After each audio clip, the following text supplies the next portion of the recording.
Hello everybody. If you are new here, welcome. If you're not new, welcome back. We had a mess this morning. Before I get any further into the video, I guess I kind of wanted to give like a graphic content warning, so to speak. I'm going to be changing Sebastian's G-tube. So if you don't like stomachs or holes in stomachs or medical tubing inside of holes in stomachs, this video is probably not for you. So there's your warning. Let's go get Sebastian. Say hello. Hello, everyone. We are very, very relaxed because we just watched Titanic together. And it's a 3-hour movie. So we've been snuggling on and off for 3 hours. Earlier today, Sebastian's G-tube connection, like the port came out of the actual G-tube. And it's not supposed to do that. There was milk everywhere. The joys of having a tube-fed kid. Sebastian's tube came out of his belly. And milk. That's milk. That's his breakfast everywhere.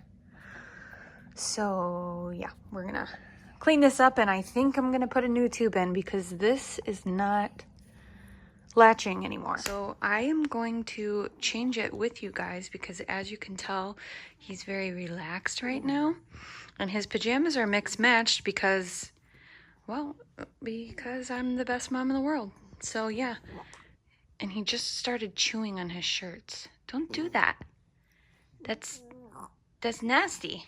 Now, from what I understand, it doesn't hurt him. But everyone's different. I've heard some adults who have G-tube say that the changing of it doesn't hurt them. But you never really know. But as far as Sebastian, anytime that we've ever changed his G-tube, he doesn't show any signs of discomfort. So I'm gonna go ahead and show you what it looks like. Just washed my hands and got some sterile water that we're gonna use to put inside of this tube. So this is the new G-tube here. And basically, this goes into his stomach, and then you insert water through here, which is going to inflate this bottom part, which is actually going to look like a balloon, and that's how it stays in the stomach. So this goes into the stomach, you inflate the balloon, and then it keeps it from coming out. This little stylus here goes in the center to help guide it straight into the spot, and then he's got a new G-tube extension. It comes with a little bit of lubricant. That does help getting that in his tummy. So let's go ahead and get started. I'm going to wash my hands one more time. So the first thing that I'm going to do is take this part out here, but I'm going to show you guys why it's wrong. So when you put this on, this is supposed to lock in place when you put it in. So you're supposed to be able to turn it and then it should lock. But it's not, because I can just give it a little pull and it comes right out, and it's not supposed to. So my guess, and you can actually see there's a little piece missing right there, that's supposed to be full. It's supposed to not have that little missing part. So the lock broke off. So we are going to go ahead and put in a new one. I'm doing this with one hand, so bear with me. But right now, if I were to kind of just lift on this just a little bit, you can tell it's not going to come out. It's pretty secure in there. And then this little red bump that you're looking at behind there, it's called a granulation. It's just a buildup of tissue. I wouldn't say that it's normal, but I would say that it's common. It's common that people with G-tube get a little bit of granulation tissue. You can take them to the doctor, and they can use what's called silver nitrate. It basically kills that tissue and it'll just turn black and fall off. But right now it's not really bothering him, and I don't really like the silver nitrate, so that's why we haven't done anything with it. But anyway, let's go ahead. So the first thing I'm going to do is take out all that water that is currently in the balloon. As you can tell, a little bit of milk just came out because he just finished. This granulation tissue, now that I'm kind of seeing it from behind the tube, it is a little bit bigger than I would like. It shouldn't be that big. So I probably will start the process of removing that. Not on camera, just, at home. Personally, I'm gonna go ahead and try to get that removed. So as you can see, over time, the distilled water, the purified water that was in there kind of changes to a nasty color. And also the tube, I mean, there's a lot of stomach acid surrounding that tube, so it kind of turns pretty nasty pretty quick. But yeah, just to give you a better idea, when you put it in the stomach, you inflate it, and that's how it stays in the stomach and it doesn't come out. I have Sebastian's new tube inside of the sterile lubricant package. I'm gonna insert this stylus. And again, basically what that does is just ensure that as I'm inserting this tube into his stomach, that it goes in straight, no problems. And then I've got his water here. 2.5 ml is what gets inflated into the tube. You can see that right there on the side. And then these numbers over there, it's a 12 French 1.2 centimeter. That's just the size of his G-tube, just so the medical professionals know what size he's got. Now again, this is not supposed to hurt him. It's very quick. So his hole is actually right to the left of that big granulation. So I'm just gonna, watch your hand please, line it up, and it goes right in. And then I'm going to inflate the balloon. It's 2.5. Now I'm gonna have to take it off camera, because if I let go, the water's gonna want to come back out of the tube. Okay, all I did was just take this off. The water's inside. Gonna remove this stylus, and we are good to go. And now what I'm going to do is check placement. Did that feel okay? Did that bother you, or are you okay? Hello? How you check placement is with the feeding tube extension. So I'm just gonna lock this, close these so no milk gets out. Gosh, it's hard to do everything with one hand. Okay, I've got everything closed and locked. What I'm gonna do is I'm going to put his extension into his G-tube button, and how you do that is you line these two up, you push down and you twist, and then it's gonna lock. This part is not gonna be very cute to look at because it's formula, but what I'm gonna do is I'm gonna pull back on this, and there you can see a little bit of formula that's in his belly. So we are good. I pushed a little bit of water through just to clear that tube, but we had a successful G-tube change. Not one single tear, right? You're just a good kid. Except for when you're chewing on your t-shirts. That's why you're mix and matched. Because he chews on his shirts and I just change his shirt and not his whole outfit. It's less laundry for me, you know what I mean? Sebastian, I'm gonna have to change your t-shirt again. Maybe this time I'll put on a Halloween shirt instead of Christmas. Look at this. That can't be comfortable. No. What do you think?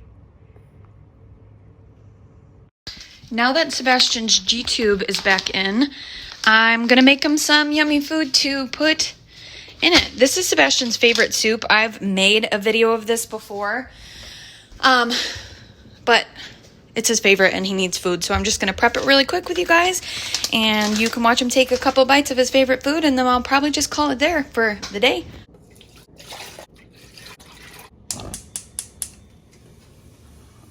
Still waiting for that to boil. Someone every video always makes a comment like, where are your animals? Why are they in cages? Well, first of all, they are animals. That's why they're in cages. But if you'll notice, both of their doors are open. Their cages are just their safe place. So, I mean, they are more than welcome to come out and join the video if they want to. But they're snoozing, both of them. So yeah, just in case anybody wants to ask, say hi, Nala. Can you say hi? Hello? She talks, just only when she wants to. She loves looking out that window back there. The water's a-boiling. Go ahead and add everything in there. Give it a nice, ooh, it smells so good. I'll let that boil for a minute or two, and then turn the heat down and cover it and let it cook for about 10 minutes. The noodles are done. They're really soft, and oh my gosh, the house smells so good. So I'm gonna go ahead and put these in the blender and then add probably half an avocado. Now this soup by itself is delicious and perfectly fine.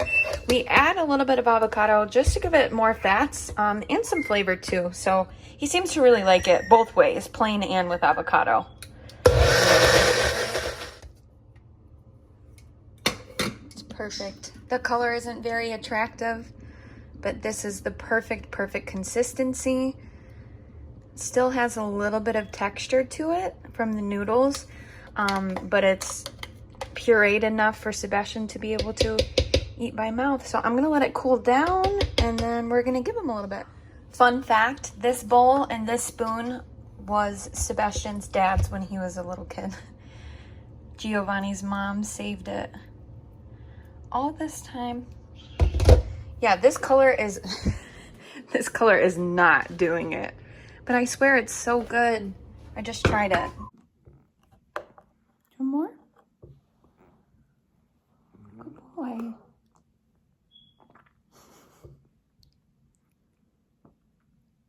More. Ooh, good swallow. One more.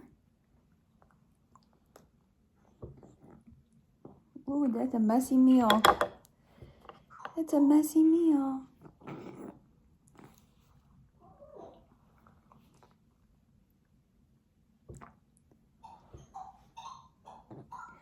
It's interesting.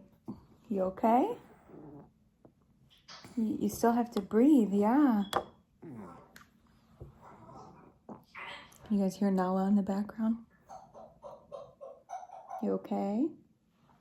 Sometimes at night when it's close to bedtime, I don't typically feed him too late just because he is tired and he gets a little lazy. So you'll, as you just saw, he kind of like forgets to breathe. Like he tries to breathe when he's swallowing, and it's just not the safest option to feed him when he's not totally awake, I guess.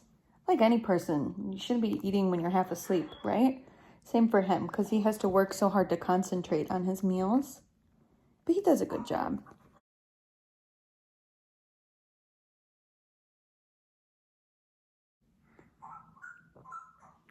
Yes?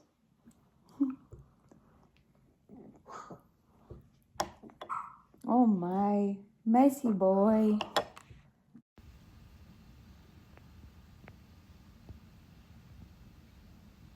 Do you guys think that he liked his dinner? I'm so sleepy now. He ate every last bite, and then he had seconds. I think I'm gonna cut the video there and get this little guy into bed. So thank you for joining us, and we'll see you on the next one.